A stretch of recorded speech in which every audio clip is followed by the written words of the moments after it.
If James chapter 4 verse 8 reminds us that hand hygiene is not a recent innovation, Mark chapter 6 verses 39 and 40 say that numerical restrictions on public gatherings, they aren't new either. Mark chapter 6 verse 39. Then Jesus directed them to have all the people sit down in groups on the green grass. So they sat down in groups of hundreds and fifties. And they probably observed the 4 square metre rule too. Isn't it astounding to hear of the conflict that's greater than the fights and the quarrels around us? That there is a war over us for the affections of our soul. Some sobering thoughts from James chapter 4 and some wonderful exhortations for us to heed too. If you missed the talk, catch up before Sunday. I'll include a link below. If you missed Simon's farewell or you just want to relive that moment, the link will also be in the description below. The word surrender is popular in some circles to describe the Christian response to God. You might hear it in the lyrics of some songs. And as far as song lyrics go, allowing for the evocative nature of poetry, you can kind of give it a pass. I mean, it reflects something of us being at odds with God, it paints God as being more powerful than us, it suggests that we give up our rebellion in surrender to Him. In one sense, it's okay as far as it goes. But as we've heard in James, the Bible doesn't use surrender to describe our response to God, because surrender doesn't go far enough. It's too passive. Hold up the white flag, get taken into captivity. That's not really the Christian life, is it? No, the Bible much prefers submission over surrender. Because in the Bible's use of submission, submission is not passive but active. It's actively supporting and working for the good of the one to whom you submit.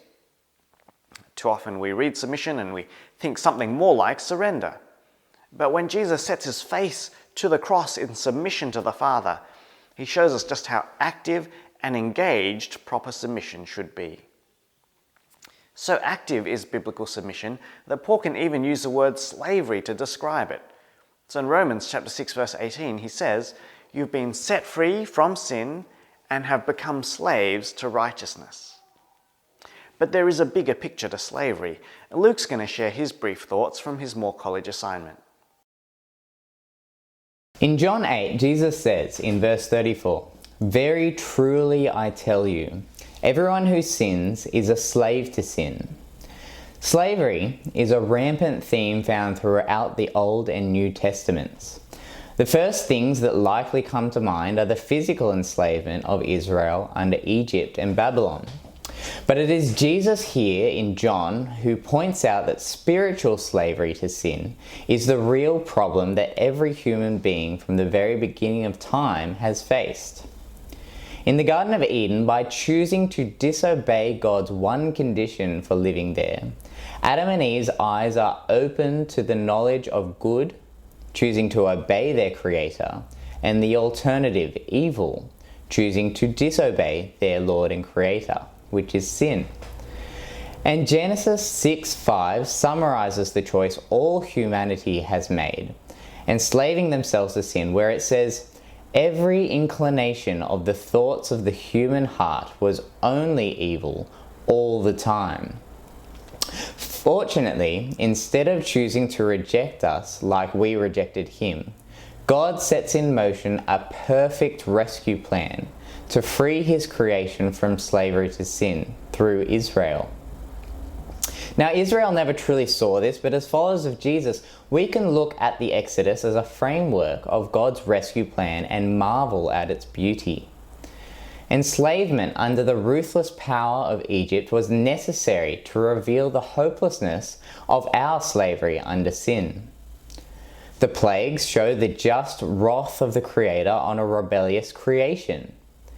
The Passover lamb reveals the amazing grace of God as he accepts the substitute sacrifice on Israel's behalf. And the deliverance of Israel through the Red Sea symbolizes the cleansing and rebirth of a people out of slavery.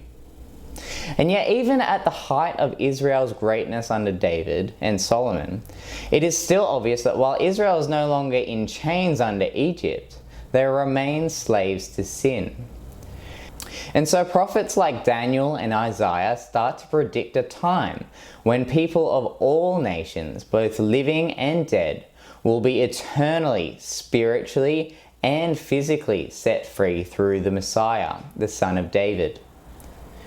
In John 8:32, Jesus says that if we will not believe his teaching, then we will know the truth, and the truth will set us free. This truth is the knowledge that the death of Jesus Christ on the cross, as the great substitute sacrifice on our behalf, has atoned for our sin and set free everyone who believes.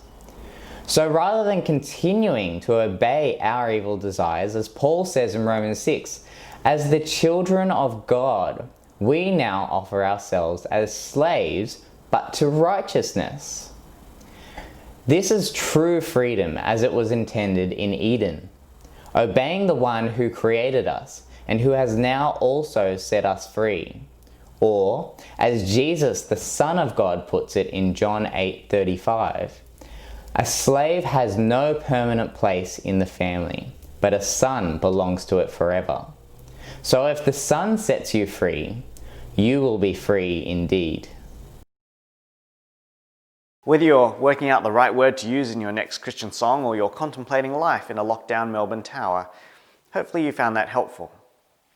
Last talk in James. It's James chapter 4 verses 13 to the end. Have a read. I'd appreciate your prayers because I'm behind in my prep. Ever since my watch broke, I seem to have lost the time. Pray that as we listen to God's word, we'll all be doers of it, as those who use our freedom to actively submit to God.